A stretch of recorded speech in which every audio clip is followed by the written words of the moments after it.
Our guest speaker today is Mrs. Lorin Sonnenberg. She is the wife of Lieutenant Colonel Kevin Sonnenberg, who was also known by his call sign, Sonny. He was an F-16 pilot for the 180th Air National Guard in Toledo, Ohio. On June 15, 2007, Kevin died when his F-16 went down in Balad, Iraq, about halfway through his tour there.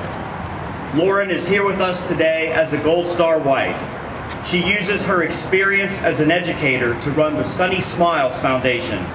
The foundation provides organizational kits and seminars to help families prepare for the unexpected loss of a loved one. She speaks with military families across Ohio as they prepare for deployments. Lorin continues to live in the Toledo area with her 10-year-old son, Carson. Please welcome Lorin Sonnenberg.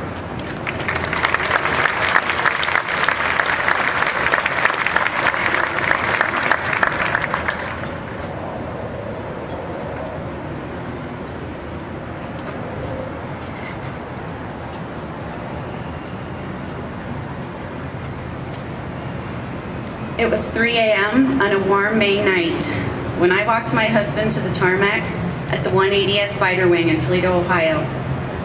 He was the mission commander to lead 13 F-16s over the ocean to Balad, Iraq. He carried his helmet bag in one hand and my hand in the other. Our goodbye was short. One kiss and an I love you. An hour later, the afterburners were glowing in the night air, and he was gone. That was the last time I saw my husband. When I think back on that night, I am truly inspired and in awe of his bravery. There were no tears. His voice was steady, and his look of determination was one of a true warrior. I wore this yellow ribbon and F-16 pin that night, never even imagining that I would become a member of the Gold Star family. When I think about my husband, I can't imagine the courage and bravery it took for him to leave his loved ones and put his life on the line every day for our freedom. He was a young, 42-year-old man with so much to live for. He had two very successful careers as a farmer and a pilot, a new wife and son, parents, 3 sisters, and a very close extended family. My girlfriend and I were talking about this the other day, and as I described his bravery, she stopped me and said, "I can't imagine being a mother, spouse, or child of a soldier and having to let them go." Kevin's mom, like so many other parents, did not have a choice. This is what her son was determined to do, and she was never asked permission. He was an adult who could make his own decisions, and this is what he chose to do. She had to be brave and courageous and let him go. The truth is, all military families are brave. We are fathers, sons, daughters, mothers, husbands, brothers, sisters, and friends. We know that war does not discriminate. In our military, we are all soldiers. We are Democrats and Republicans. We are different races and different religions. We come from all parts of the United States. We live together and fight for democracy, and we know that freedom is not free.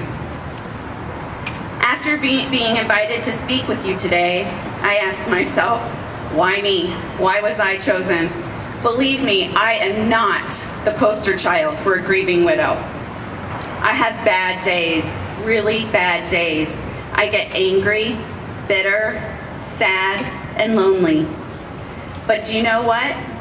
At the end of the day, I can say I made it. I made it another day without my beloved husband.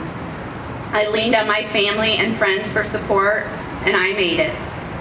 I get up each day and put one foot in front of the other, and I do my very best. That is what all soldiers and military families do. Their very best with courage and bravery. I have Gold Star family license plates on my vehicle, and I get questioned frequently about what that means. I usually say something like, it's to honor the families who lost loved ones in the war. The person then usually responds with a few sympathetic words and walks away. But I had one person comment, I don't like war. Really? Seriously? Like any of us do. Call me crazy, but most Americans I know don't like war. Period. My husband always said this, if we weren't over there, they would be over here. Pretty simple. But we didn't get to be this great democracy by backing down.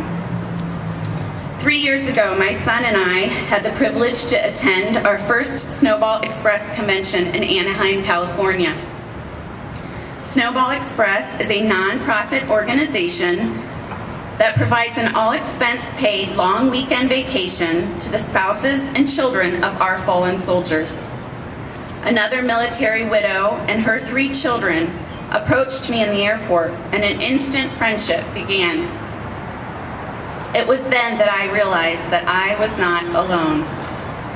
A day later, this was confirmed when I walked into the Anaheim Convention Center and Gold Star wives and children filled the entire ballroom. All I could do was cry. Thousands of women and children without their husbands and dads. They came from all parts of the world, Japan, Hawaii, Alaska, and Spain, and they had one thing in common. They were all Gold Star families.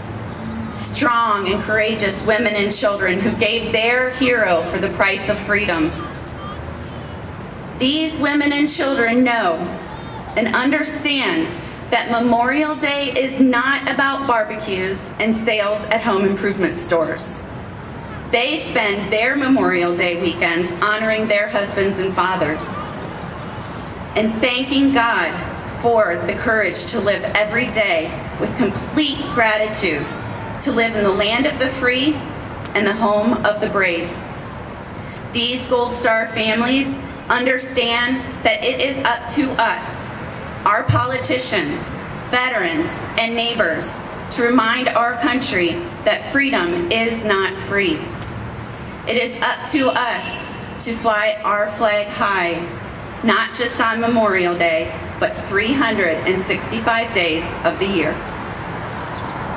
Today, let us thank and be very grateful for our brave military families.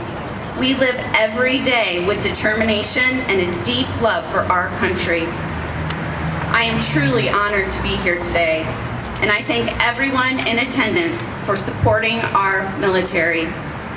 On this Memorial Day, a favorite band of mine sums it up best when they sing, "Salute the ones who died, the ones who give their lives, so we don't have to sacrifice all the things we love."